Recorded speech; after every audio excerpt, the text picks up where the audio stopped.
Sua missão, caso decida aceitá-la, é assistir esse filme e entender um pouquinho mais sobre alguns conceitos de espionagem.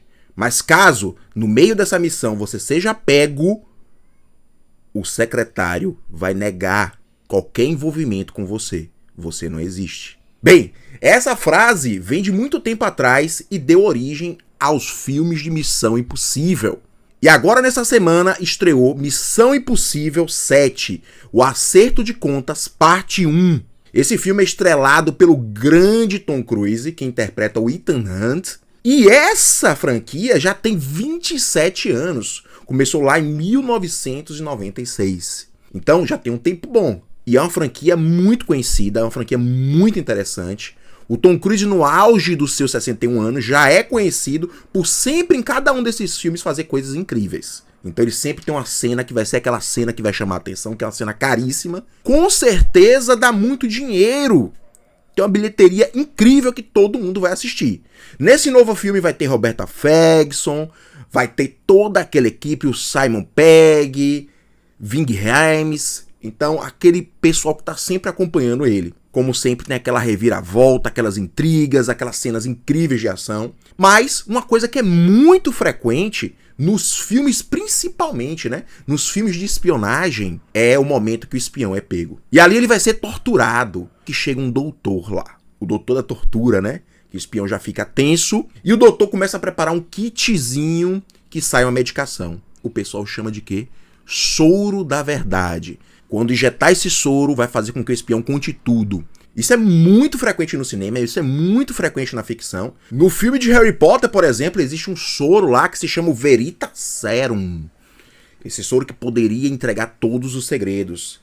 Filmes como O Bom Pastor, de 2006, True Lies, que eu adoro True Lies, recomendo demais que assistam, de 94, tem cenas assim. No True Lies, inclusive, o Arnold Schwarzenegger ele chega lá, ele conta toda a verdade. A verdade é que ele vai matar aquele doutor que tá prendendo ele. O soro da verdade é muito presente aí na ficção.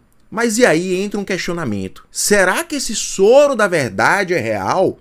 Será que já tentaram criar algo parecido? Será que ele existe mesmo? Eu sou Thiago Nascimento, neurologista e nerd, e hoje eu vou falar sobre a saga Missão Impossível e se o soro da verdade é real. Vamos lá?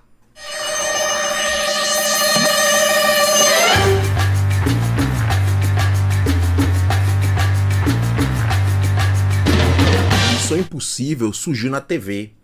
Em 1966 sai lá o primeiro episódio na CBS, onde mostra o espião Jim Phelps, interpretado por Peter Graves. Ele faz uma série de missões. Cada episódio é uma missão separada, que termina, um episódio fechadinho lá. Foram 171 episódios. E essa série foi de 1966 até 1973. E o Jim Phelps, o espião, agia junto com a sua equipe, o MIF, né? Impossible Mission Force, que continuou nos filmes esse nome, né? Esse MIF. Muita coisa se baseou. Inclusive, a música principal veio lá da música do argentino Lalo Schifrin, criou para essa série essa música que acabou indo para os filmes. E ficou a música clássica, sempre adaptada de uma maneira um pouquinho diferente, mais moderna, mas mantendo essa ideia da mesma música. Em 1996, olha quantos anos depois, sai o primeiro Missão Impossível, o primeiro filme de Missão Impossível, dirigido por um grande Brian De Palma. E lá ele traz de novo aquele espião antigo da série, aquele espião da série, o Jim Phelps, interpretado por Jon Voight. Jim Phelps morre logo no começo desse primeiro filme e lá na frente ele se configura o traidor. Lógico que a gente não sentiu muito disso, até porque a gente não assistiu aquela série antiga, mas pro próprio Jon Voight ficou uma coisa meio estranha, disse que não gostou muito porque meio que desmerecia do espião antigo. E aí, essa série de sucesso com Tom Cruise ia continuar a cada ano. Em 2000 sai o segundo filme, Missão Impossível. Em 2006 sai o terceiro filme. E depois os filmes começaram a ganhar um subtítulo para poder chamar a atenção. Em 2011 sai o grande que eu gosto, Missão Impossível Protocolo Fantasma, acho um dos melhores nomes. 2015 sai o Missão Impossível Nação Secreta. Em 2018 sai o Missão Impossível Fallout. E agora em 2023 sai Missão Impossível Acerto de Contas, parte 1, ou seja, vai ter uma segunda parte ainda que com certeza vai fazer muito sucesso. Missão Impossível sempre teve presente aí, começando com as séries e depois agora os filmes. E com certeza os filmes acabaram fazendo muito mais sucesso. E a série era assim, não era só espionagem, a série também tinha essa questão de porradaria, de correria, de explosão, de bombas, de coisas autodestrutíveis. E aquela frase clássica que eu falei no começo do vídeo surgiu da série. Então muita coisa o filme pegou. Como é que começou essa história de Soro da Verdade? Será que só foi do cinema isso aí? Na verdade, não. Em 1923, foi sintetizado na Alemanha o amital de sódio, o amobarbital. E esse fármaco, essa substância que é um barbitúrico, ou seja, ele age nos receptores GABA e, de certa forma, ele faz uma inibição do sistema nervoso. Então, com isso, deixa as pessoas mais sonolentas, deixa as pessoas mais relaxadas. Pode ser até utilizados para crises convulsivas, os barbitúricos de maneira geral. Se utilizar em dose muito alta, pode deixar a pessoa em coma. Pode até parar a respiração da pessoa de tanta sedação que aquela pessoa tá. Os psiquiatras começaram a utilizar essa substância. Para que eles utilizavam? Utilizavam nas consultas, às vezes. Para poder fazer com que aquele paciente falasse um pouco mais. Para que aquele paciente ficasse um pouco relaxado e confiante para falar. Eles ficavam realmente mais falantes e sonolentos. Na Primeira Guerra Mundial, esses fármacos também eram utilizados pelos psiquiatras para fazer com que os soldados contassem de suas experiências traumáticas, para que eles pudessem reviver de alguma forma aquilo,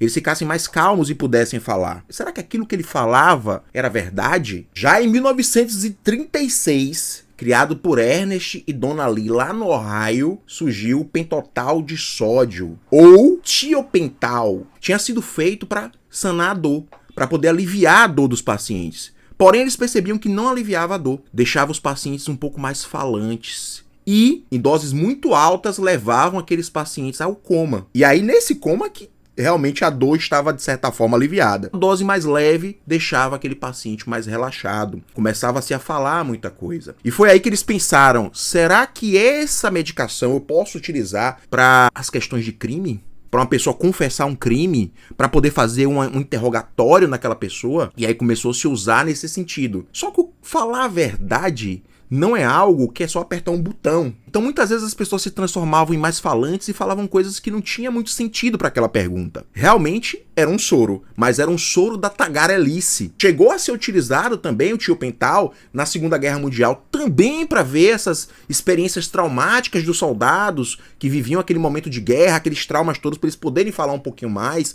se sentirem mais relaxados, para os psicólogos poderem intervir. O tiopental também é um barbitúrico, então ele tem o mesmo efeito de interagir lá com GABA e causar esse efeito inibitório no cérebro. Era difícil fazer, sobre o efeito dessa medicação, pensamentos complexos. Então, de certa forma, aquela pessoa não poderia prender a mentira, digamos assim. Esse era o raciocínio. E aí, na década de 50, o psicólogo forense John MacDonald elabora um documento que ele fala justamente sobre essas medicações. Que essas medicações tinham um poder de desativar esses pensamentos complexos. Com isso, não era um fato que poderia ser real e que poderia haver um grande poder de sugestão, até para a própria pessoa. Então pense, se aquela pessoa estava ali fragilizada, ela poderia confessar um crime que não cometeu. Então foi aí que foi identificado que não tinha como existir um soro da verdade. Ah, mas o álcool! Ah, meu colega quando bebe, ele só fala a verdade, é a maior mentira. Ele fica mais desinibido. Ele fica mais relaxado, mas ele é um excelente mentiroso. Vai só diminuir essa região frontal, a ativação da região frontal, onde nós temos o nosso pensamento complexo, o nosso julgamento. Esse julgamento poderia diminuir, mas não quer dizer que a pessoa ia contar a verdade. Foram feitos experimentos com várias medicações, inclusive até LSD. Lógico que foi frustrante pro LSD, porque LSD tem a capacidade de criar alucinações e que para aquela pessoa, aquela alucinação é real. E aí eu não posso deixar de falar dos benzodiazepínicos, como por exemplo o midazolam, o diazepam, né, esses PANs. Os benzodiazepínicos também foram usados com esse intuito de relaxar o paciente. Eram sedativos hipnóticos. Todos esses que eu falei, sedativos e hipnóticos. Sedativo, sedação. Hipnose, hipnóticos, tem a ver com o quê? Com sono. E isso eu trago aqui para lembrar do vídeo de hipnose. Eu vou botar o link aqui em cima. Então perceba que essas medicações tornam o paciente mais sugestionável. Ele está fragilizado. E aí os benzodiazepínicos também atuam no receptor GABA, Tal qual o fenobarbital, os barbitúricos, agem também diminuindo essa atividade cerebral e deixando esses pacientes mais tagarelas em doses mais baixas e sonolentos, bastante sonolentos, até coma ou parada respiratória, se forem em doses muito altas. Então perceba que existiram vários testes de medicação.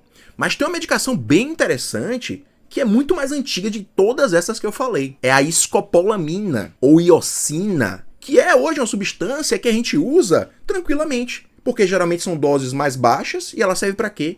Para enjoo, náusea, dores, né? Quando tem uma dismenorreia, né? Tá lá menstruando com aquela dor terrível. Quando tem uma dor de cólica, a gente chama, né, cólica renal, cólica abdominal, a gente pode utilizar a escopolamina, às vezes associada até uma medicação para dor. A escopolamina também tem uma ação sobre a tontura, principalmente aquela tontura relacionada ao movimento, né? Barcos, né? Carro, viagem de carro, a gente chama de motion sickness. Também tem uso nessa questão da salivação, acaba chamando também de anticolinérgico. Nesse sentido vai ser um sinônimo de antimuscarínico de alguma forma, porque os antimuscarínicos são anticolinérgicos que atuam diretamente naquele sítio da acetilcolina. Eles inibem esse neurotransmissor acetilcolina. E para que serve esse neurotransmissor acetilcolina? Ele serve para ativar muita coisa, inclusive essas funções cerebrais. Por isso que elas ficam diminuídas. E pode ter esse efeito sedativo, esse efeito sobre a memória, atrapalhar muitas vezes a memória. Então, pelo contrário, né? Não era o soro da verdade, talvez o soro da mentira. Mas no passado, ela já chegou a ser utilizada para poder tentar saber a verdade das pessoas. Ela foi criada em 1881. Só em 1900 que começou a ser utilizada mais como anestésico, né? Muitas gestantes sentiam aquelas dores do parto que era aliviada com essa substância. Por quê? Deixava a musculatura mais relaxada. Porque o efeito dele, que pode deixar às vezes a boca seca. Por quê? Porque a glândula ela não está liberando aquela substância. Não está liberando aquela saliva. O obstetra Robert Ernest House, lá em 1922, ele propõe que possa ter utilizado a escopolamina para criminosos. Por quê? Ele tinha percebido que quando aplicava nas gestantes, para poder ela relaxar a musculatura delas e sentirem menos dores, elas ficavam extremamente sinceras. Ele percebia que ela perguntava uma coisa, elas falavam, eram muito sinceras. Ele disse, vou utilizar em criminosos. Então ele foi lá para Dallas, na prisão, e começar a tentar ver se podia utilizar. E em 1926, teve um juiz que não aceitou esse uso dessa substância como algo que pudesse ser confiável. Então começou-se uma onda de coisas, seja juntando com aquele psicólogo forense que eu falei da década de 50, e percebeu-se que, na verdade, o uso dessa substância de soro da verdade pode ser considerado até uma tortura, porque você está fazendo usar uma substância na pessoa para falar uma coisa que muitas vezes ela não quer falar. E não está tendo sucesso, porque muitas vezes vai sair muita mentira, vai sair coisas que podem ser falsas e até incriminar a própria pessoa. Então, de certa forma, a pessoa vai estar se incriminando. Teve usos mais recentes em alguns países dessas substâncias, de algumas delas, de barbitúricos, de benzodiazepínicos, da própria eosina associada a alguma coisa, de drogas, mas todas são condenadas. São condenadas pela sociedade. Existe aí um dilema ético-moral, né? Perceba que não existe o soro da verdade. Na verdade, o que vai existir vai ser que nem um colega lá que tomou algumas a mais e começou a falar um bocado de coisa. O soro da tagarelice. E vocês devem assistir esse novo filme do Missão Impossível, porque com certeza vai ser bom. Recomendo que assista os anteriores também, que são muito bons. Desses, o que eu menos gostei foi o 2, mas todos os outros eu adorei. Recomendo também que assista um filme mais antigo lá, o True Lies. É maravilhoso, é um filme antigo, tá meio datado assim com algumas coisas, mas é bacana. Bem, eu espero que tenham gostado desse vídeo. Não deixem de se inscrever, de seguir o canal. Toda semana eu tô aí com vídeos novos pra vocês. Se quiserem dar sugestões, fiquem à vontade. Eu trago sempre um conteúdo neuronerd pra vocês. Valeu, pessoal!